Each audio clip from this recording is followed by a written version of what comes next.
your spine, nothing will. That, of course, is the fabulous Avro Vulcan.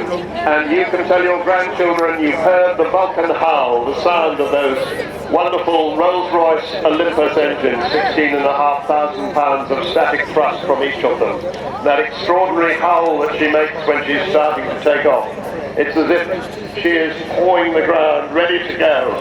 And you see what an amazingly agile aeroplane she is. This is a big bomber that carries 21,000 pounds of bombs, and in fact did exactly that down to the Falklands, with one of the pilots on today, Martin Withers, as the man in charge in the aircraft on the far side of the airfield, Vulcan XM607. Coming back in towards us now, flown from the left-hand seat today by Kev Rumins.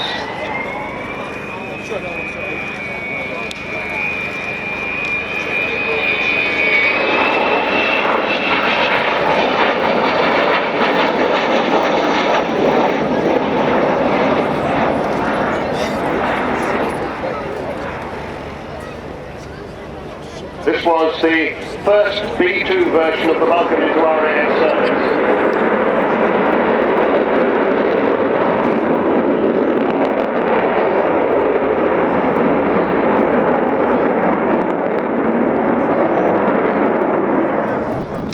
And this aeroplane, XH558, flew here at Waddington on 101, 44 and 50 squadrons. They were all Waddington squadrons.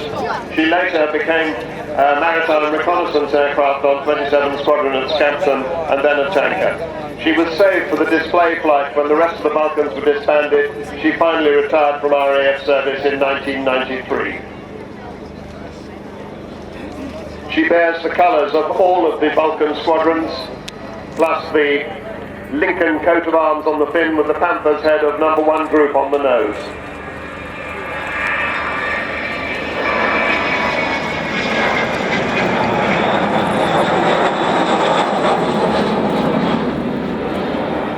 After the Royal Air Force tossed her onto the scrap heap in 1993, one Dr. Robert Fleming felt that the RAF should preserve her, but they didn't.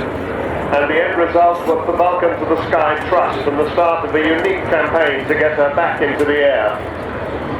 A campaign that lived on a knife edge since its earliest days, and there have indeed been many near disasters, financially speaking, but always she seems to come through.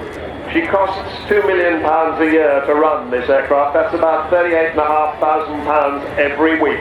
That has to be raised. She's not paid for in any way by the taxpayer, the Royal Air Force or the government. She is entirely funded by help from industry and the great British people.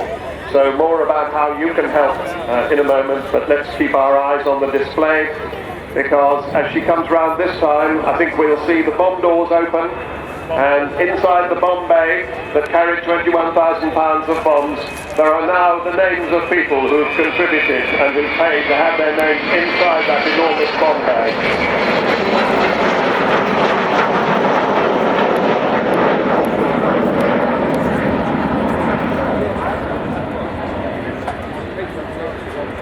Much of the fundraising is done by the Vulcan to the Sky Club, which has more than 8,000 members, one of the biggest aviation heritage support clubs in the world.